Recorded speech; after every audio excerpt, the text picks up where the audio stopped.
এখানে গাছের পাতাগুলো ভেঙে গেছে, কীটনাশক সারগুলো ব্যবহার করতে হবে। দেখা যাক কি করা যায়। এগুলা অনেকগুলো ব্যবহার করতে হবে। কলমি শাক, এর ভিতরে দেখতে পাচ্ছেন যে কলমি শাকও আমরা দিছি আর কি। এই যে এটা কিন্তু কলমি শাক, এই যে এটা হলো কলমি শাক। যেটা কলমি শাকটা দেখা যায় কত দূর পর্যন্ত গেছে, এখান থেকে ঘুরে ঘুরে ওখান থেকে। এই যে এখানে কলমি শাকের মাথাটা, এই যে কলমি শাকের মাথাটা কিন্তু আমাদের ঠিক এখানে আইছে।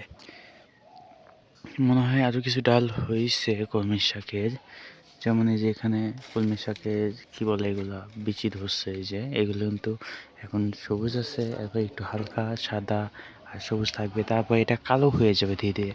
আর যখন কালো জিনিসটা মানে ওই ফলটা যখন ফাটানো হবে তখন রক্তের মতো, অর্থাৎ একদম লাল হয়ে যাবে হাত, এইরকম পানি পানি হয়ে যায়।